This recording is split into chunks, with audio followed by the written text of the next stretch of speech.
Hey everyone, it's Ben Hardy here, and in today's going to be reviewing the Defender 130 with a V8. Yes, they finally gave it a V8. Before we get into this video, I want to give a huge shout out and thank you to the Land Rover here in Lehigh for giving me some time with this Defender. If you have any questions, just ask for Bradley. I'll also include a link to the website in the description down below. Let's get into it.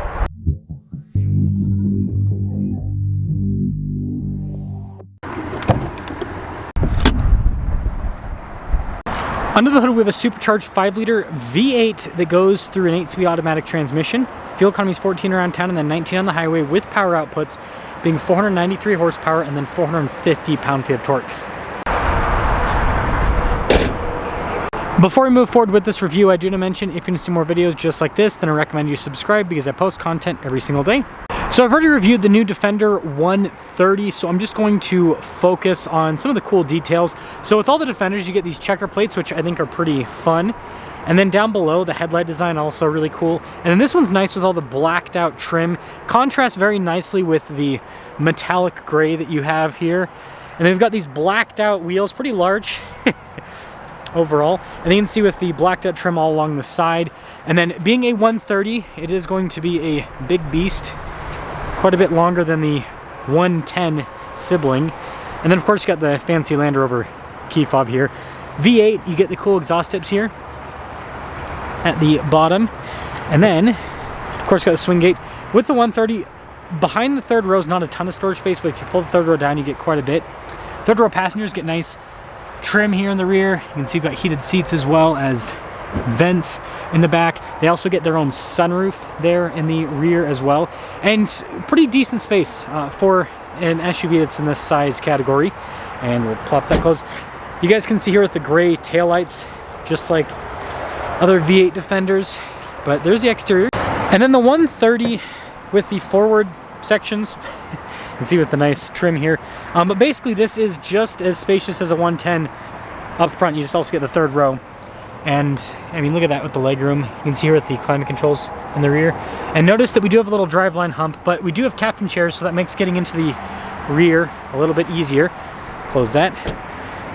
And then popping up front, again, really nice trim. And I like the contrast with the brown inside this one. Now, oh, I forgot, Land Rover puts our payload stickers down below. Payload capacity on this is 1,150 something pounds. It's kind of hard to see the whole thing. Anyways, nice front seats. You can see with all the adjustments there. Getting in's easy. You just kind of pop over with the air suspension being lower helps. Pretty cool. Yeah, full digital gauge cluster. We also have a heads-up display with this one. Fancy trim around the steering wheel. And look at the spoke design on this. You also get leather in the airbag cover. Of course, we have a 360 camera system. Fills in underneath the vehicle. And overall response time with the screen is great. You can see it's quick. And this is the bigger unit. And then you still have all of the same physical controls down below for like the air suspension adjustment, low range, your hill descent control, the climate controls, drive mode select. This is going to come with heated and cooled seats as well. And I'm actually curious to see if this one has all the diff lock. Yeah, so this has the center and the rear differential lock. That's kind of cool. Anyway, some other quick features. We got the wireless phone charging pad. This one has the Coolbox Center console as well. And I love the finish there on Defender logo. Pretty cool. Camera rear view mirror, fancy headliner, and then a big sunroof. So like this thing is decked out. And a decked out car comes with a decked out price tag. So base MSRP is $118,900. Total MSRP on this one is $124,858. Let's see how it performs.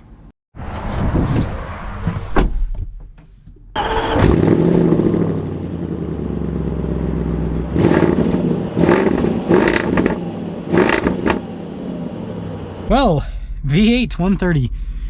Visibility, by the way, pretty darn good. Camera rear view mirror helps out quite a bit. So, yeah, excited to see how this performs. And I do want to make a quick comment on the Defender lineup, because I was thinking about this as I was driving here today. Like, how many versions of the Defender there are at this point. I mean, it is actually insane. But we'll talk about that at the end of the review here. So, sounds cool. feel like this engine's really going to fit the 130 well, because the 130 is the biggest Defender, so having the biggest engine makes sense. Ooh, yeah. Match made in heaven. Yeah, it's really nice, actually.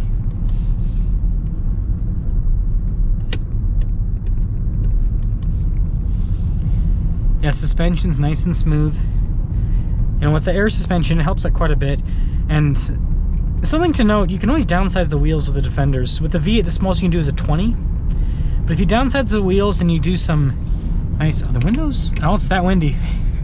Yeah, when you do smaller wheels, it helps out the ride even more. But this is still, I mean, good enough. Land Rover's been doing big wheels and air suspension for long enough that they've been able to kind of tune the system to be able to handle all of it.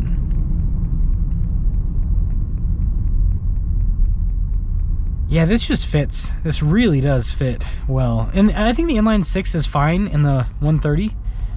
I'm glad they didn't do the 4-cylinder in the 130. That would have been just a huge mistake. But yeah, this just feels right.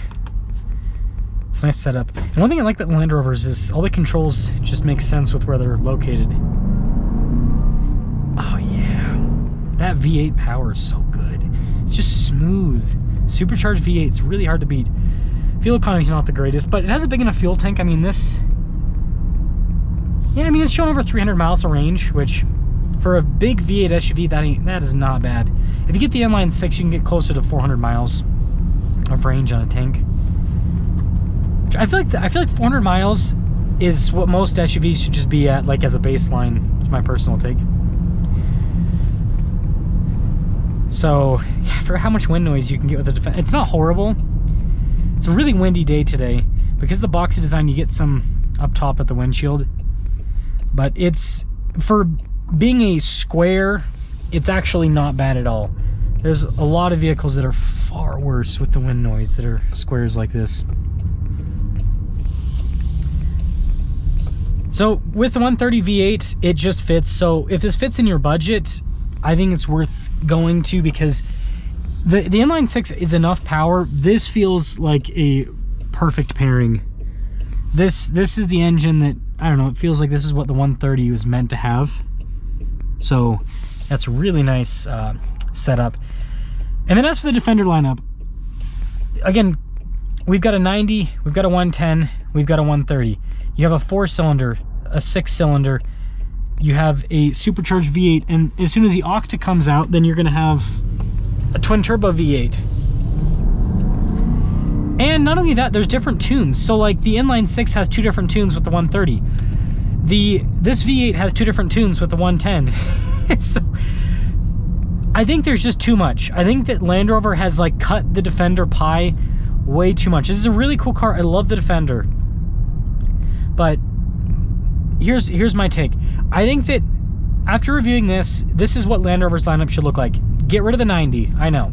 It's just, nobody buys them. Like a few single dudes, or like, you know, some guys that are like retired and don't have kids anymore, they'll buy them.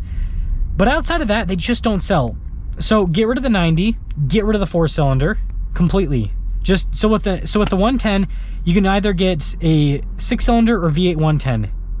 And then with the 130 here, get rid of the base inline 6 tune. Just do the inline 6 and then the V8. So straightforward. And then obviously the Octa that's coming out, still do that.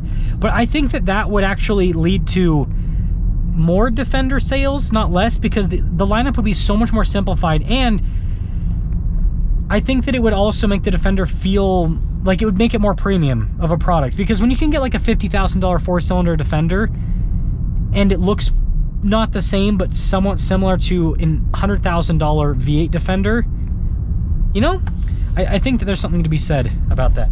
Let me know your thoughts on that, but I think if I were made a dictator of Land Rover, I would change things up with the Defender lineup a little bit. But let me know what you guys think about the V8 130. I think this is a really cool powertrain for this. And again, who else is doing supercharged V8s nowadays? Nobody!